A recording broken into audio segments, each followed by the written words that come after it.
आमदार रोहितदादा पवार आपल्यासोबत आहेत। दादा, तुम्ही पुण्यातल्या प्रभागामध्ये प्रचार रॅलीच्या निमित्तानं फिरताय। पुणे आणि पिंपरी चिंचवडमध्ये दोन्ही राष्ट्रवादीला कसा प्रतिसाद मिळतोय? महापौर राष्ट्रवादीचा होईल का? 100% राष्ट्रवादीचा महापौर हा होणार। पिंपरी चिंचवडमध्ये आम्ही जेव्हा फिरतो नाही तर पुणे शहरामध्ये इथं दोन्हीकडे भ्रष्टाचाराचे मुद्दे आहेत, ट्रॅफिकचे मुद्दे आहेत, पिण्याचं पाणी वेळेवर येत नाही, स्वच्छ येत नाही, लाईटचे मुद्दे आहेत। जी काय महानगरपालिकेकडनं लोकांना छोट्या मोठ्या विषयासाठी सेवा मिळायला पाहिजे ती त्या ठिकाणी दिली जात नाही। ॲक्सिडेंट मोठ्या प्रमाणात होत आहेत, कामं 30 कामं सारखे करून लोकांना यायला जायला मोठ्या प्रमाणात अडचणी तिथं होत आहेत। त्यामुळे ह्या सगळ्या मुद्द्यांकडे बघत असताना आणि गेल्या 7 वर्षामध्ये भाजप त्यांचा कारभार तिथं स्थानिक नेत्यांचं सगळं ते जे काही चेन असेल, कॉन्ट्रॅक्टरची मिलीभगत असेल, या सगळ्या गोष्टी लोकांनी बघितल्यामुळे 100% लोकांचं मतपरिवर्तन झालेलं आहे। त्यामुळे पुणे शहर आणि पिंपरी चिंचवड शहर इथं राष्ट्रवादी अजितदादा पक्ष, राष्ट्रवादी शरदचंद्र पक्ष आणि मित्रपक्ष यांचे उमेदवार मोठ्या संख्येने निवडून येऊन मेयरसुद्धा आपल्याच विचाराचा बसेल। चंद्रकांत पाटील असं म्हणतात की आमचे 115 उमेदवार जे आहेत ते निवडून येतील, आमच्या विरोधामध्ये 2 राष्ट्रवादीला एकत्र यावं लागतं, हा भाजपचा विजय आहे। तसं नाही, त्यांना काय वाटतं हे महत्त्वाचं नाही। महत्त्वाचं काय की आमच्या कार्यकर्ते आणि पदाधिकाऱ्यांना काय वाटतं हे महत्त्वाचं आहे। आम्ही लोकांशी सुद्धा बोलल्यानंतर लोकांचं म्हणणं आहे आम्हाला भाजपला हरवायचं आहे, पण आम्हाला जर भाजपला हरवायचं असेल तर तुतारी आणि घड्याळ एकत्र येणं महत्त्वाचं आहे।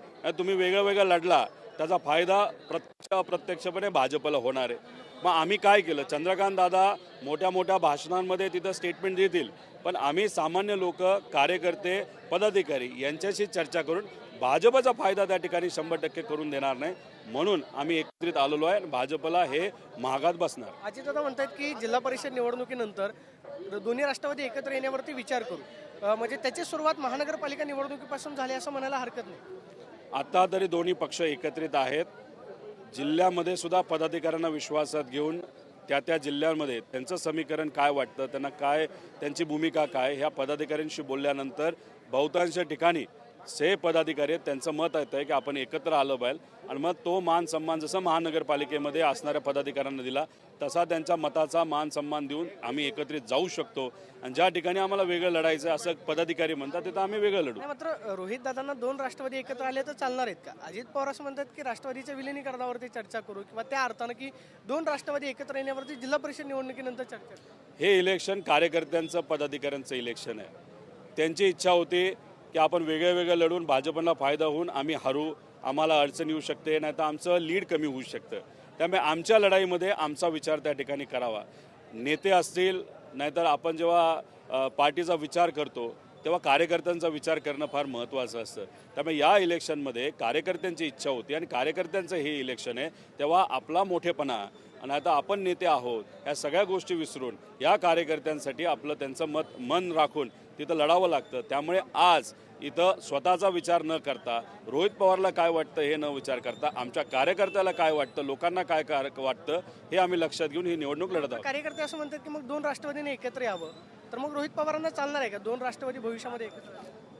कसं असतं की आता एकत्रित आम्ही लढतोय, एकत्रित येणार नाही येणार हा प्रश्न आज तरी नाही आहे। हा अनेक वर्षांपासून चर्चेत आहे, पण कधीच तिथं काही झालेलं नाही। ज्या गोष्टी झाल्या नाहीत, नाहीतर कदाचित त्याची चर्चा नाही झाली, तर याच्यावर आज चर्चा करून मी आपला आणि लोकांचा वेळ तिथं घेणार। पवारांची वैयक्तिक इच्छा काय आहे? आता इलेक्शनच्या काळामध्ये व्यक्तिगत टीका करणं, व्यक्तिगत बोलणं, व्यक्तिगत मत प्रसिद्ध करणं याचं नुकसान कार्यकर्त्यांना होऊ शकतं। कार्यकर्त्यांच्या इलेक्शनच्या काळात व्यक्तिगत मत मी मांडणार नाही, इलेक्शन झालं मी बोलेन। शेवटचा प्रश्न आहे, केदार जाधव तुमच्यावरती आरोप करतायत की पवार कुटुंबातले सदस्य जे आहेत ते तुम्ही एमसीच्या अध्यक्ष असताना एमसीच्या कार्यकारिणी सदस्य घातलेले आहेत, थेट त्याचा परिणाम जो आहे तो मतांवरती व्हावा। पवार कुटुंबातले सदस्य त्यांची संख्या वाढवण्यात आलेली आहे असं त्यांचा आरोप आहे। एमसीच्या निवडणुकीवरती स्थगिती आलेली आहे, आता पुढची प्रक्रिया काय? नाही, स्थगिती म्हणजे पुढे गेलेलं आहे, त्याच्यावर हायकोर्टामध्ये चर्चा होईल, परत काही पुढची तारीख ही मिळू शकते। आम्ही सुप्रीम कोर्टामध्ये गेलेलो आहे, राहिला प्रश्न महाराष्ट्र क्रिकेट असोसिएशनच्या गेल्या 3 वर्षामध्ये ज्या पद्धतीने आम्ही सर्वांनी काम केलेलं, वर्ल्ड कपच्या मॅचेस BCCIच्या मदतीने तिथं आपण आणल्या, MPL घेतलं, WMPL घेतलं, त्यानंतर वर्ल्ड कपचं जेव्हा कप आला होता तेव्हा सामान्य लोकांना तो कप बघता यावा, दिसावा, सेल्फी काढता यावी, यासाठी आम्ही अख्ख्या जगात पुढाकार नाही घेतला, तसा पुढाकार त्या ठिकाणी घेतला. आणि ह्या सगळ्या गोष्टी बघून ज्या लोकांनी अप्लाय केलं की आम्हाला मेंबर व्हायचे, त्या लोकांचे सगळे जे काही लेटर्स आहेत ते आम्ही एका जजकडे दिले होते. जजनी त्याचा अभ्यास केला. ते अभ्यास केल्यानंतर त्यातले काहींना रिजेक्ट करून ते सगळे नावं आमच्याकडे पाठवली. मग आम्ही अपेक्समध्ये आणलं, नंतर आम्ही तिथं AGMमध्ये आणलं. त्यामुळे आम्ही वेगळं काय चुकीचं केलं नाही. केदार जाधवांचं कसं आहे, चांगले बॅट्समन आहेत. व्यक्तिगत जीवनामध्ये त्यांचा स्वभाव, त्यांच्या आवडी, त्यांच्या निवडी याच्या खोलातमध्ये मी त्या ठिकाणी जाणार नाही, पण त्यांच्या मागे जी ताकद आहे त्याच्यावर मात्र त्या ठिकाणी आक्षेप आहे. आता ते काय क्रिकेटर राहिलेलं नाहीत, क्रिकेट चांगलंच खेळतात, पण आता ते पक्षाचे कार्यकर्ते झालेले आहेत. त्यांनी तांबडी पॅन्ट, खाकी पॅन्ट, पांढरे शर्ट घालून तिथं RSSच्या कार्यक्रमाला गेलेत, भाजपच्या कार्यक्रमाला गेलेले आहेत. आता झालं काय आमचं की हे मोठे बदल करत असताना पूर्वी एक वाडा होता लोगो म्हणून, तो वाडा आम्ही काढला आणि छत्रपती शिवाजी महाराजाचं प्रतीक म्हणून लोगोमध्ये आम्ही MCAच्या छत्रपती शिवाजी महाराज आणले. ते काही लोकांच्या पोटात दुखायला लागलं. आता ते कोणाला लागलं, ती ताकद केदारच्या मागे आहे. त्यामुळे ती ताकद त्याच्या मागे असल्यामुळे आम्ही तर मात्र त्या ठिकाणी लढणार आहोत.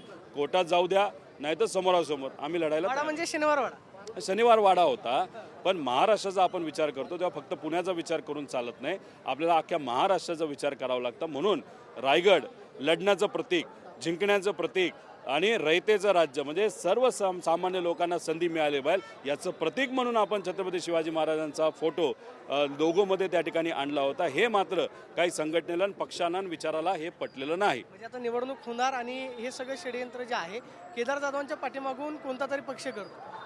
काही दूरची लोक आहेत, काही विरोधातले लोक आहेत आणि काही जवळचे लोक आहेत, हे मात्र खरं. पण जेव्हा निकाल लागेल त्यानंतर कोणाकोणाची नावं घ्यायची हे नक्कीच आपल्या सर्वांना सांगेल. पाहतोय की निकालानंतर मी सगळी भूमिका जी आहे ती स्पष्ट करण्याची प्रतिक्रिया रोहित पवारांनी दिल्याच पाहिलं होते. कॅमेरा पर्सन सुशांत राऊत आणि प्रदीप कापसे, TV9 मराठी, पुणे.